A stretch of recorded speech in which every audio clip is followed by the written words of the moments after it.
ప్రముఖ దర్శకుడు రామ్ గోపాల్ వర్మకు హైకోర్టు బిగ్ షాక్ ఇచ్చింది. తనపై ప్రకాశం జిల్లా ముద్దిపాడు పోలీసులు నమోదు చేసిన కేసును కొట్టివేయాలి అని హైకోర్టులో పిటిషన్ దాఖలు చేసిన దర్శకుడు రామ్ గోపాల్ వర్మకు బిగ్ షాక్ తగిలిందనే చెప్పవచ్చు.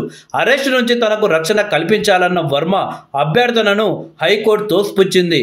అరెస్టుపై ఆందోళన ఉంటే బెయిల్ పిటిషన్ వేసుకోవాలని సూచించింది. పోలీసుల విచారణకు మరికొంత సమయం ఇచ్చేలా ఆదేశించాలి అని కోర్టును వర్మ తరపు న్యాయవాది అభ్యర్థించారు. ఈ అభ్యర్థనను పోలీసులు ముందు చేసుకోవాలని, కోర్టు ముందు కాదని న్యాయమూర్తి పేర్కొన్నారు. అయితే ఫిర్యాదుదారుడికి నోటీసులు జారీ చేసింది.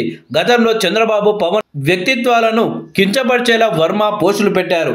ఈ పోస్టులపై ముద్దిపాడు టీడీపీ మండల ప్రధాన కార్యదర్శి ముత్తనపల్లి రామలింగం పోలీసులకు ఫిర్యాదు చేశారు.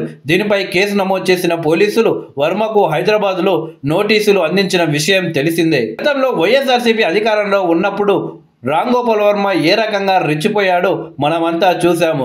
రాజకీయాలకు ఎలాంటి సంబంధం లేని రామ్ గోపాల్ వర్మ వైఎస్ జగన్మోహన్ రెడ్డి గారి నుండి ఏమి ఆశించాడో తెలియదు, కానీ తను ఒక దర్శకుడని స్థాయిని మర్చిపోయి మరి అంత నీచంగా ప్రవర్తించాడు. సోషల్ మీడియాలో మార్ఫింగ్ ఫోటోలు పెడుతూ పవన్ కళ్యాణ్ గారి కుటుంబ సభ్యుల్ని, ఆఖరికి చంద్రబాబు నాయుడు గారి కుటుంబ సభ్యుల్ని విమర్శించడం జరిగింది. అయితే ఆ తర్వాత ఏపీలో వైఎస్ఆర్సీపీ ఓడిపోయి తెలుగుదేశం పార్టీ, జనసేన పార్టీ అధికారంలోకి రావడంతో వర్మ పాలిటిక్స్లకు దూరంగా ఉన్నారు. కొత్త ప్రభుత్వం ఏర్పాటైన వెంటే ఇకపై నేను రాజకీయాలకు దూరంగా ఉంటాను అని వర్మ ప్రకటించాడు. కానీ గత 5 సంవత్సరాలలో వర్మ ఆడిన నాటకాలు మామూలు నాటకాలు కావు.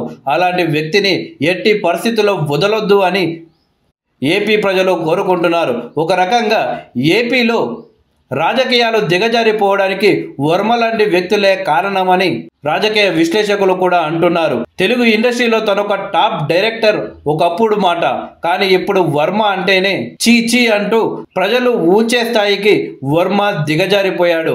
ఆ రకంగా గత 5 సంవత్సరాలు వర్మ తన వ్యక్తిత్వాన్ని పోగొట్టుకున్నాడని చెప్పవచ్చు. ఓ రకంగా రామ్ గోపాల్ వర్మ మనిషేనా అనే ప్రశ్న కూడా ప్రజల్లో నెలకొన్నది.